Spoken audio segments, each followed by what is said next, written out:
আসসালামু আলাইকুম। আশা করি সবাই ভালো আছেন। আমি ভিডিওটা কেন করতে যাচ্ছি, কী নিয়ে করতে যাচ্ছি, আপনারা পুরো ভিডিওটা দেখে যাবেন। আমি কোনো দলের পক্ষ নিয়ে কথা বলতে যাচ্ছি না।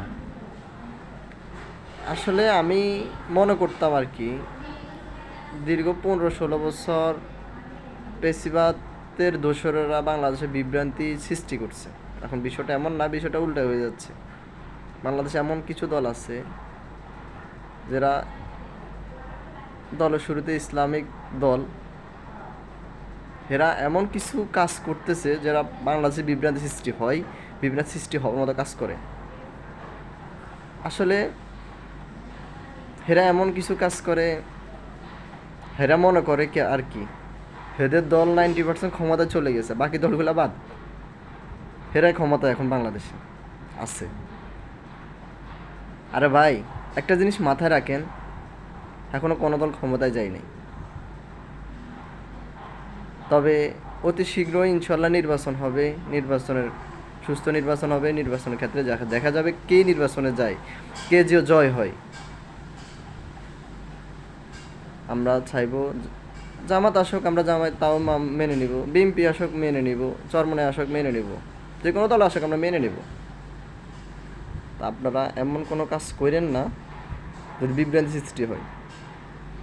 জামাতের এমন কিছু লোক আছে সারাক্ষণ বিএমপি নিয়ে পড়ে আছে, বিএমপি অমুক করছে, বিএমপি হেমুক করছে, বিএমপি ছাড়া এটা কোনো কথাই বলতে পারে না।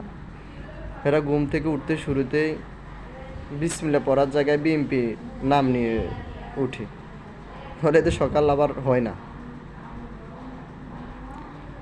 আজ জামাতের কেউ যদি কোনো অন্যায় করে, এটা নিয়ে যদি বিএনপির কেউ যদি পোস্ট করে, জামাতের কর্মী বা কিংবা নেতারা আয়সা কমেন্ট করে, আইন আছে আদালত আছে এরা দেখবে। তো কেন ভাই আপনি কেন বিএনপির কিছু করলে ভুয়া নিউজ নিয়ে আপনি ভুয়া নিউজ প্রচার করবেন, ভুয়া নিউজ দিয়ে বলবেন বিএনপি অমুক করছে সে অমুক করছে, মানে কি আপনারা কি বুঝাতে চাচ্ছেন? আমি আসলে বুঝতেছি না। একটা কথা বলি, 5ই আগস্টের আগে আমাদের এলাকায়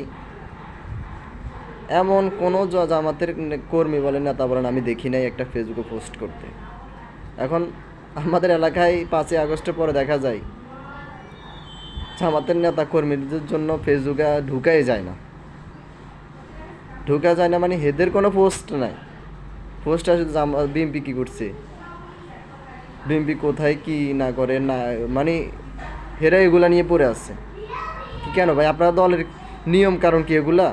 বিএমপি নিয়ে পড়ে থাকা, বাদ দেন এগুলা। কি শুরু করছেন আপনারা? একটা কথা বলি, আমরা দুই ফ্যামিলিতে যদি দুইটা ভাই থাকি, দুইটা ভাই যদি আমরা দোনোটা ভাই যদি মিলে ঝগড়া করি, তখন পাশের বাড়ি যদি কোনো আরও দুইটা ভাই থাকে, এরা মনে করবে এরা যখন ঝগড়া করতে পারতেছে আমরাও করি, আমরা করতে কি দ্বিধাবোধ করবো নাকি? আমরা করি। এখন আমরা যদি এখন পেশিবাদ নাই, এখন আমরা যদি ঝগড়া করি, একজনের গিবাদ গাই, তখন ওরা সুযোগ পেয়ে যাবে।